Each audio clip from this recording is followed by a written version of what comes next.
আজকে যা হলো শুধু উদয়পুর শহরে জেলা শাসক অফিসে না, গোটা এই গোমতী জেলাতে যে ত্রিপুরামথার যুব সংগঠন জেলা শাসকের অফিসে তালা লাগিয়ে দিয়েছে, মহকুমা শাসকের অফিসগুলোতে করবক এবং এই অমরপুরে তালা লাগিয়েছে, ব্লকগুলোতে তালা লাগিয়েছে, এটাও মোটেই গ্রহণযোগ্য নয়।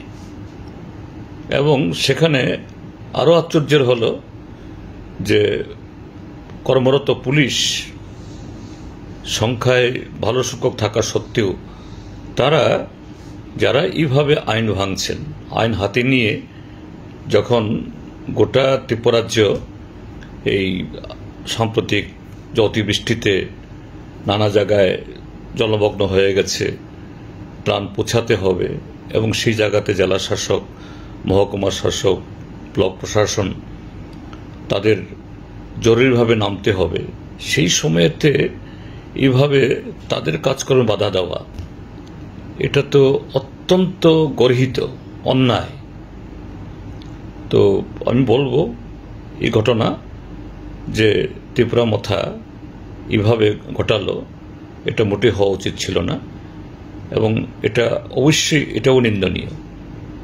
এবং যে জায়গায় ত্রিপুরামথার নেতৃত্বের তরফ থেকে তাদের মন্ত্রী বিধায়করা মাননীয় মুখ্যমন্ত্রীর কাছে অভিযোগ জানিয়েছেন, মুখ্যমন্ত্রী বলেছেন প্রকাশ্যে তিনি মুখ্য সচিবকে দিয়ে এই একটা রিপোর্ট চেয়েছেন, রিপোর্ট পেলে পর হাতে পেলে পর ব্যবস্থা গ্রহণ করবেন। তার অপেক্ষা করতে পারতেন, বা ৬-৭ দিন হয়ে গেলেও যে তাদের এই খুব বিক্ষোভ জানাবার অবশ্যই অধিকার আছে, they have the right to resist to কি বলে তাদের যে ক্ষোভ জানানোর জন্য। কিন্তু গণতান্ত্রিক আরো অন্য উপায় তো আছে।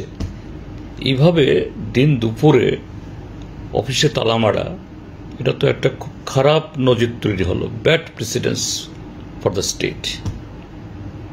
ভবিষ্যতে এরকমভাবে হাতে নেওয়ার জন্য একটা নতুন একটা কি বলে অভ্যাস বা নতুন একটা এই কি বলে ব্যাড প্র্যাকটিস এটা দেখিয়ে দিল। আর সরকার প্রায় তার সাথে গোটা গেমের মতো আপোষ করে গেল। এটা মোটেই সমর্থনযোগ্য নয়, এটা মোটেই যে আমাদের এ রাজ্যের যে সংস্কৃতির সাথে এর সাযুজ্য নয়। আমি যে সেদিন জেলা শাসকের এই ভূমিকার জন্য আমি সমালোচনা করেছিলাম যে না, জেলা শাসক দেখা না করলেও অন্তত টেলিফোনে জনপ্রতিনিধিদের সাথে কথা বলতে পারতেন এবং অন্য একটা তারিখ দিতে পারতেন। কিন্তু আজকে বলছি, এটাকে কেন্দ্র করে ত্রিপুরামথা যুব বাহিনী যা করল, এটাও অনভিপ্রেত এবং মোটেই হওয়া উচিত নয়, মোটেই গ্রহণযোগ্য নয়।